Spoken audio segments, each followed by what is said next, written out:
Olá, boa tarde. Conhecer os textos da Bíblia, o enquadramento literário, o tempo e a cultura em que foram escritos, oferece ao leitor uma melhor compreensão dos diferentes capítulos que compõem os livros bíblicos. Ao longo dos próximos minutos, propomos-lhe uma análise aos textos que se escutam nas Eucaristias deste domingo. São para isso convidados deste programa da Igreja Católica os padres Vítor Gonçalves e Robson Cruz, párocos em Lisboa. Muito boa tarde e obrigado por estarem neste programa. Partindo de imediato, de facto, a análise aos textos bíblicos, Padre Robson, a primeira leitura que se escuta neste domingo é de Isaías, no capítulo 25. A que propósito surge aí essa imagem do banquete que será oferecido? Vale a pena nós recordarmos os capítulos 24 a 27 do profeta Isaías, que do livro de Isaías são chamados o Apocalipse. Portanto, são textos que, por um lado, aparecem com uma grande reflexão sobre a história acontecida, mas que projetam uma esperança daquilo que há de acontecer nos finais dos tempos. Aparece-nos aqui agora, no capítulo 25, uma imagem do banquete e que Deus vai reinar em Sião a partir desta imagem no banquete. De onde é que surge esta imagem no banquete? Sem dúvida que a imagem tem o elemento convivial e, portanto, da possibilidade de relação pacífica simbolizada, e nós vamos ver ao longo do texto, como a grande reconciliação de todos os povos a partir da soberania de Deus. Já não vai haver uma fronteira divisória entre judeus e gentios, todos serão convidados para o mesmo banquete. Mas, por outro lado, o contexto do banquete é também a forma como Deus vai exercitar o julgamento da história. Vai-nos aparecer imagens curiosas, a imagem de que o banquete é preparado com manjares suculentos, um banquete de vinhos deliciosos, comida boa de gordura, vinhos puríssimos. Esta insistência de que Deus é o dador dos dons do banquete, concretamente do vinho, contrasta com o capítulo anterior, que não é lido na liturgia, mas que é o capítulo 24 do livro de Isaías, onde se diz que no julgamento que Deus vai fazer da história, cessará completamente o vinho. Ou seja, aquilo que significa a consciência do mal no mundo, do pecado dos homens, que faz privar qualquer sinal de alegria, é agora redobrada com um novo dom. Já não são os homens que trazem algo de bom para o banquete, é o próprio Deus que estabelece as condições da esperança. O banquete torna-se assim, por isso mesmo, um lugar, digamos, de uma festa onde aquilo que se celebra já não são apenas as potencialidades humanas, mas aquilo que de inesperado Deus prepara. Isso nesta circunstância deste texto e também noutras presenças que esta imagem do banquete tem na Bíblia? Sim, ela nos aparece com muita frequência no livro de Isaías, é o texto mais rico. Nos Salmos também nos aparece muitas vezes a imagem dos banquetes, não é? E sobretudo porque eles representam exatamente isto, quer dizer, um lugar onde Deus soberano estabelece a paz. Repare que a imagem do banquete, se por um lado diz que o homem se torna conviva de Deus, e portanto as imagens típicas da aliança no Antigo Testamento, em que o povo é convidado para a mesa de Deus, no fundo, uma imagem do banquete tipifica a imagem da aliança, mas é também agora superada só esta imagem do rito sacrificial da aliança, onde o homem toma parte na mesa de Deus, para integrar todos aqueles que estão fora. Também os gentios são chamados à salvação. Ainda na dinâmica deste texto e na história, no percurso histórico do povo de Deus, o oferecer um banquete quer significar mais do que o banquete, acredito. Aquilo que dizia o Padre Robson dessa presença e da proximidade do povo em relação a Deus? Sim, o banquete pode ser um lugar de ação de graças, pode ser um lugar de acolhimento, pode ser um lugar de celebração. No entanto, nós sabemos que esse movimento de abertura e de fechamento do banquete é um bocadinho mais complexo em Israel, até porque a tentação, digamos, de se fechar na identidade e na pureza, digamos, cultural de Israel, faz com que o banquete também seja um lugar de discriminação, porque um judeu não pode tomar uma refeição com um gentio, porque isso o torna impuro. E, portanto, ao tomar uma refeição com um homem que não partilha a mesma fé, ele, de alguma forma, contrai uma impureza ritual. O que é curioso nesses textos dos banquetes que nos aparecem em Isaías é que todo este mundo de pureza cultural, não é, que no fundo celebra a separação dos homens, é ultrapassado. E agora há como que a possibilidade de todos juntos celebrarem esta realeza de Deus que ultrapassa qualquer prescrição cultural, não é? Padre Vítor Gonçalves, a sua análise a este texto e até a partir da forma como o profeta também fala, depois dessa oferta do banquete, refere o Deus que o povo esperava. Exato. E o banquete aqui surge também como símbolo dessa vida capaz de vencer a morte. É curioso como, ao ser imagem, quer desta comunhão das pessoas entre si e da comunhão com o próprio Deus, este banquete aponta para esse fim dos tempos. E aponta para Jesus, aponta para as refeições de Jesus, particularmente onde ele realiza este encontro com aqueles que eram os excluídos, os pecadores. A dimensão cristã tem muito isso por causa da própria Eucaristia, né? E nós encontramos nos relatos das primeiras comunidades como à fração do pão se seguia a partilha fraterna. E nas comunidades, quando há uma festa, é assim que acontece, não é? Ainda mais nesta época agora de mudanças de párocos, há a Eucaristia e depois uma partilha fraterna. As pessoas são convidadas a trazer os manjares suculentos para expressar a alegria, a ação de graças deste viver e deste acontecer. Gosto sempre de referir que, e o Padre Robson saberá isso melhor, claro, que a palavra comer aparece mais do que a palavra rezar na Bíblia. o que nos mostra, de facto, uma ligação muito prática, muito concreta. É a primeira recomendação quando Jesus ressuscita a filha de Jairo. Dá-lhe de comer à pequenina. Então, penso também que este banquete, sem dúvida com um sentido escatológico, de fim dos tempos, mas é ao mesmo tempo de uma orientação do próprio mundo, o grande desejo de Deus que todos possam participar desse banquete. Então isto tem uma clara conotação até para o tempo em que vivemos, em que o mundo não pode ser constituído por uns que se banqueteiam e outros que simplesmente ficam à espera das migalhas. Creio que é um banquete com claras consequências que a doutrina social da Igreja aponta de muitas maneiras, não é? Do destino universal dos bens, da promoção, de facto, de que todos possam alimentar-se, e sabendo que este alimento, no fundo, significa a vida em abundância, de que o vencer a morte aqui está.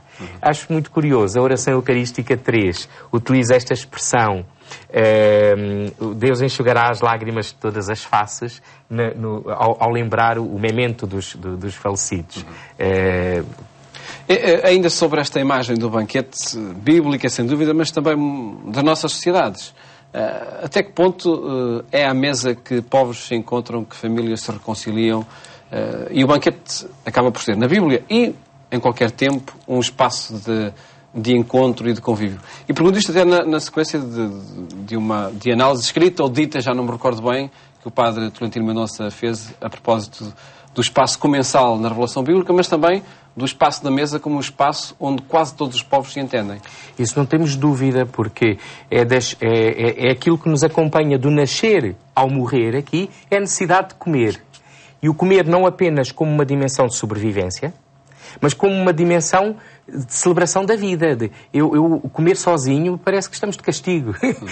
É por uma necessidade, o comer à pressa das pessoas que têm pouquinhas horas e que naqueles restaurantes que têm uma espécie de manjedoura virados para uma parede. Todos temos sede do comer serenamente, da alegria do preparar. Há um filme lindíssimo chamado A Festa de Babette, onde uma mulher que foi acolhida por uma comunidade que eu não conhecia, ela era estrangeira, expressa num banquete que ela prepara, uma comunidade puritana do norte da Europa, essa dimensão de agradecimento. Portanto, não pode haver festa sem dimensão de partilha deste alimento. Há um elemento que vale a pena não esquecer, apesar de tudo, quer dizer, há aqui também um contraste com a imagem dos banquetes funerários, ou seja, toda a imagem, também em Israel tem esse costume, quer dizer, na ocasião da sepultura de alguém que parte, é também um banquete que congrega, digamos, a família mais próxima e aqueles que são os seus vizinhos. Curiosamente, o texto bíblico de Isaías 25 diz: vai ser retirado completamente os sinais de luto. Porque nós sabemos também, por experiência própria, não é? Como diz o Luís Paulo Monteiro, quer dizer, também pode haver muitas angústias para o jantar, ou seja, no sentido de que muitas vezes, nos momentos em que as pessoas estão mais próximas, são também os momentos onde às vezes a agressividade também pode saltar ao de cima. O retirar estes sinais de luto significa que o banquete é também um lugar de revelação do que são verdadeiramente as pessoas. Deus vai retirar o véu que cobre, e, portanto, um véu de luto que é transformado agora numa imagem de alegria. Não é? Eu gostava de fazer mais um pequenino apontamento só, que era recordar um acontecimento que nós estamos a viver, que é o final da Semana Nacional da Educação Cristã, e que nos recorda vários tipos de presença da Igreja naquilo que é a proposta da educação cristã nos dias de hoje. Uma delas conhecemos sobejamente, que é a catequese, onde se aprofunda o mistério da fé, mas sobretudo em relação àqueles que já estão ligados a uma comunidade cristã. Outra é também o ensino religioso escolar, que é um lugar onde muitas vezes é possível tocar pessoas que não estão tão identificadas confessionalmente com a Igreja, mas que, seja com a Igreja Católica, seja com as outras confissões religiosas, muitas vezes esta presença da Igreja através do ensino religioso escolar, através da educação moral religiosa, seja católica, seja das outras confissões, é um lugar onde se antecipa esta possibilidade de todos os homens viverem a alegria simbolizada nesta imagem do banquete. E antes de passarmos à segunda leitura, gostava de ouvir também o Padre Vítor sobre esta temática da educação cristã. Este ano muito centrada na família e, até pela sua experiência de pároco em ambientes urbanos, encontra famílias parceiras verdadeiramente dessa tarefa de educação cristã? Sim, eu creio que esse desafio constante, principalmente de estabelecer no espaço urbano as pontes, as ligações, as dimensões, cá está, afetivas, que podem conduzir a esta, ou partir desta experiência que o próprio banquete também refere, não é?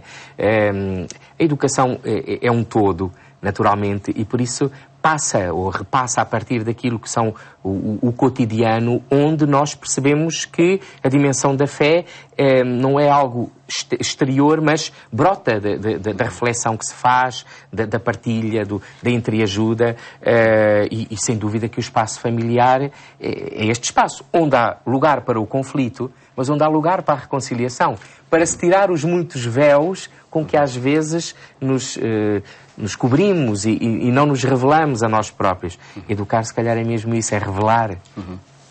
Procura do melhor de cada pessoa, não é? E passamos a analisar a segunda leitura, Padre Robson, Carta de São Paulo aos Filipenses, no capítulo 4. Quase um bilhete, digamos assim, que aparece na Carta aos Filipenses, em que Paulo agradece aquilo que foi a solicitude dos cristãos de Filipos em relação à situação concreta de que Paulo estava preso, não é? Mas é curioso como Paulo reage a uma situação que nós, até pelas circunstâncias da chamada crise que estamos a viver, muitas vezes aquilo que sabemos fazer é apenas a resignação e, portanto, precavermos um bocadinho para não passarmos maiores dificuldades do que elas que já vivemos. Paulo confronta aquilo que é esta mentalidade de resignação. No seu tempo, os estoicos achavam muito que a procura deste autarquês, portanto, a autossuficiência perante as dificuldades da vida, devia ser procurada, digamos, numa impassibilidade em relação às coisas. Não é a solução de Paulo. Paulo diz que riqueza e pobreza, prosperidade e provação, tudo se resolve na descoberta de que Deus é a nossa força. E por isso Paulo diz, já soube viver com alguma largueza, digamos, nos tempos, provavelmente, até em que, sendo um judeu que visitava as comunidades, tinha direito a receber, digamos, uma compensação para as suas despesas, mas como sabe viver agora as dificuldades, em que o trabalho do Evangelho, sabe sempre, não é um trabalho que o enriquece, mas pelo contrário, o põe muitas vezes quase à beira da miséria. E Paulo diz, a razão disto não é tanto a apatia perante os problemas, mas sim descobrir que a maior força e o maior sentido da sua vida não é aquilo que se pode amelhar, mas é a força que descobre em Cristo Jesus. E ele agradece também que a comunidade, por um lado, partilhando com ele, o ajuda a perceber que Deus é a fonte da sua esperança. Padre Vítor Gonçalves, afirmar nos dias de hoje, diante, por exemplo, de uma perda do emprego, de uma dificuldade inesperada, tudo posso naquele que me conforta... É difícil, exato, mas... Pressupõe uma dinâmica de vida assente completamente na fé. Sim. Numa fé de pés na terra. Uma fé prática. Claro que sim. Eu acentuo aqui, no seguimento do que o Padre Robson dizia, é que quando nós projetamos o nosso viver absolutamente no que é exterior a nós, estamos ao sabor das circunstâncias, não é?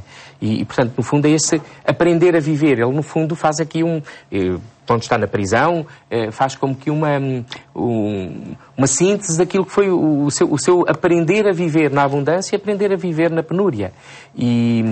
Porque isso marca o modo como usamos os bens, ou como, não os tendo, criamos condições para não desesperar, não abrir horizontes, inventar, e creio que é esse o aspecto que a penúria pode trazer. Quando nos instalamos naquilo que achamos que é o ideal, então aí fechamos-nos e colocamos a responsabilidade do viver não em nós, mas no que é exterior a nós. É muito bonito dizer, claro. Eu minimamente não posso aqui deixar de sentir a dor de quem não tem trabalho, de quem gosta imenso de algo que faz. Estou a imaginar agora os professores neste início de ano escolar e não terem lugar para essa vocação que assumiram na vida. É preciso abrir horizontes, inventar. Mas projetar, de facto, o viver não àquilo que é a condição exterior, mas descobrir, e então aí a fé é um grande suporte.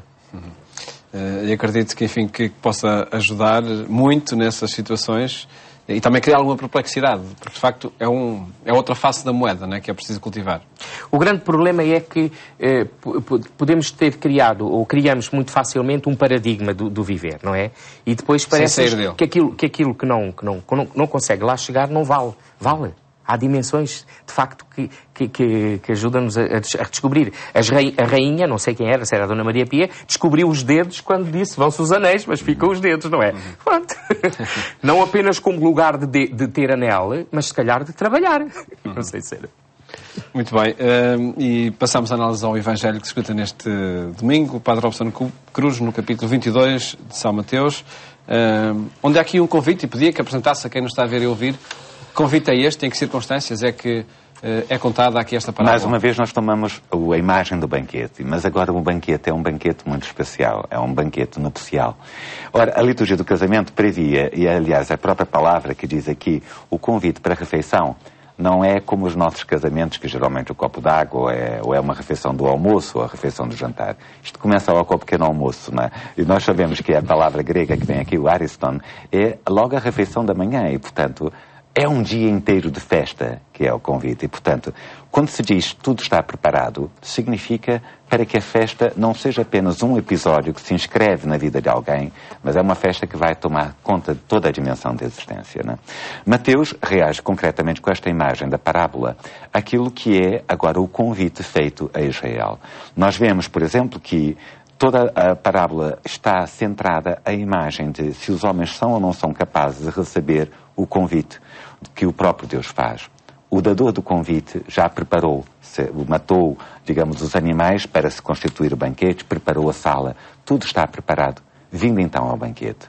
Mas os homens tinham outros interesses e, portanto, recusando o convite, portanto, cada um vai para as suas verdadeiras prioridades, né?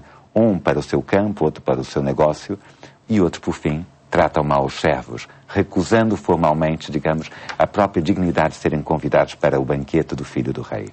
Repare que tudo termina e tudo se conclui agora com um novo convite, o convite a ir às encruzilhadas. Certamente na pregação de Jesus, que inspira depois quer o texto de Mateus, quer o texto de Lucas, há aqui a nova abertura que o banquete faz a todos os que estão fora.